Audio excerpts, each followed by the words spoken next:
बात असदुद्दीन ओवैसी की, जो अतिक्रमण हटाने के मुद्दे को धार्मिक एंगल देते हैं और जन भावनाएं भड़काने की जी तोड़ कोशिश करते हैं। अपने ट्विटर हैंडल पर उन्होंने एक तकरीर का वीडियो डाला। इसमें वो लोगों को ये कहकर भड़का रहे हैं कि गुजरात में 1200 साल पुरानी दरगाह तोड़ दी गई और कई मस्जिदें तोड़ दी गई। दरअसल सोमनाथ मंदिर के आसपास सरकारी जमीनों पर अतिक्रमण था। इसको लेकर प्रशासन कई वर्षों से परेशान था। 28 सितंबर को प्रशासन ने पूरी तैयारी के साथ अतिक्रमण हटाने का बीड़ा उठाया और इसके बाद कई अवैध मस्जिदों, दरगाहों और घरों को तोड़ा गया। इसी को लेकर स्थानीय मुस्लिम समुदाय में काफी गुस्सा था। प्रशासन ने उसी दिन करीब 300 करोड़ की 102 एकड़ सरकारी जमीन को अवैध कब्जे से मुक्त करवाया। लेकिन इस कार्रवाई को ओवैसी ने मुसलमानों के खिलाफ साजिश बताने की कोशिश की।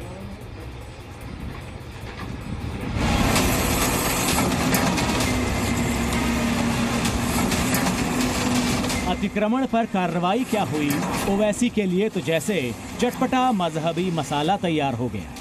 सोमनाथ मंदिर के आसपास का अतिक्रमण ओवैसी के लिए मुस्लिमों के अस्तित्व पर चोट करने का मौका बन गया।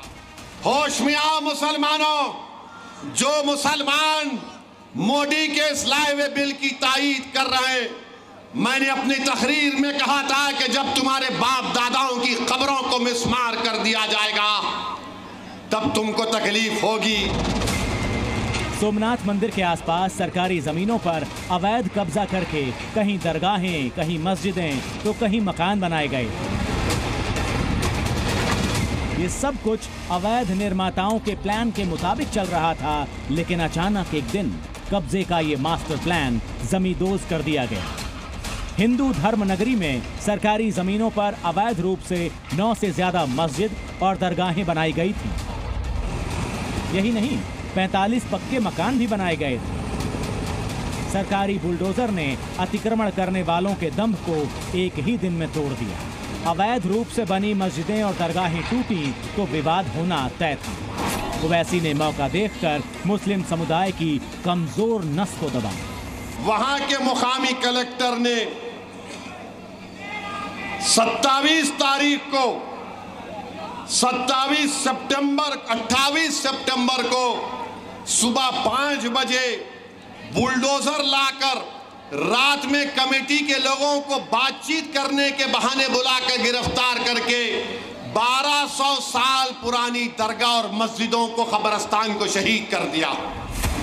वैसे ये मामला करीब 10 से 12 दिन पुराना है, लेकिन ओवैसी ने इसे अब हवा दी है, वो भी वक्फ संशोधन बिल का विरोध करवाने के नाम पर। दरअसल पिछले महीने 28 सितंबर को सोमनाथ मंदिर के आसपास का अतिक्रमण गिराया गया। प्रशासन ने करीब 102 एकड़ सरकारी जमीन को अवैध कब्जे से मुक्त कराया था।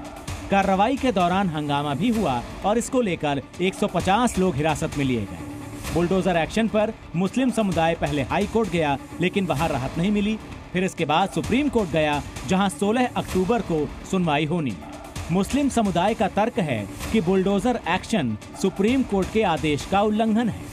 राज्य सरकार का तर्क है कि बुलडोजर एक्शन सुप्रीम कोर्ट के आदेश के तहत अपवाद है। राज्य सरकार के मुताबिक अतिक्रमण हटाने की कार्रवाई वर्ष 2023 से ही चल रही थी। ये एनक्रोचमेंट है वो हर समुदाय के लोगों का था, तो उसमें दोनों समुदाय के लोग उधर रहते थे और 4 फेज में जो टोटल जगह है वो खाली करवाई। आप जानते हैं ये 320 करोड़ की जगह है।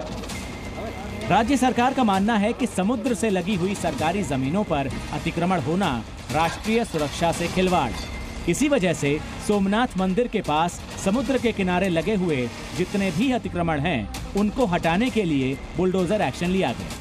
लेकिन चूंकि अवैध अतिक्रमण मस्जिद और दरगाह से जुड़ा था, इसीलिए असदुद्दीन ओवैसी ने इसे वक्फ संशोधन बिल से जोड़ा और राष्ट्रीय मुद्दा बना दिया।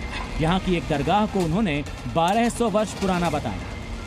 देश के प्रधानमंत्री नरेंद्र मोदी साहब जिस तरीके से कहते हैं कि सबका साथ, सबका विकास, सबका विश्वास, तो सिर्फ एक मुसलमानों के खिलाफ वक्फ की प्रॉपर्टी को तहस नहस करके मुसलमानों की जायदादों को छीनने की कोशिश पूरी तरीके से की जा रही है। जब हमारे मोहन भागवत जी हिंदुओं को एक करने की बात कहते हैं तो लोगों को कॉम्युनलिज्म दिखता है, और जब ओवैसी कहते हैं तो लोग कहते हैं वाह वाह करते हैं। तो तुम पियो तो पुण्य, मैं पियो तो पाप। बारंबार ओवैसी के अंदर का जो जिन्ना है वो उबाल मारता है। श्रीमान असदुद्दीन ओवैसी अगर हिंदू पूछने लगे कि हमारे 30,000 जो मंदिरों का ध्वंस किया उसका हिसाब दे दो, तो आपके अब्बा हुजूर भी और उनके अब्बा हुजूर भी और आने वाली आपकी 80 पीढ़ियां भी हिसाब दे पाएंगी क्या? फिलहाल ये मामला कोर्ट में है तो बुलडोजर एक्शन पर ब्रेक। यही नहीं, जिस क्षेत्र में कार्रवाई की गई है वहां लोगों की आवाजाही पर भी प्रतिबंध लगाया गया। जो रास्ता है वो राहदारियों के लिए, लोगों के लिए खुला कर दिया गया है, लेकिन इससे आगे कोई भी जो सब्सिडीज मैटर वाली जो जगह है वहां पे खड़ा नहीं रह सकता, वहां पे रुक नहीं सकता। ऐसा गवर्नमेंट के द्वारा नियम है वो घोषित कर दिया गया है। कौशल जोशी, जी न्यूज़, सोमनाथ।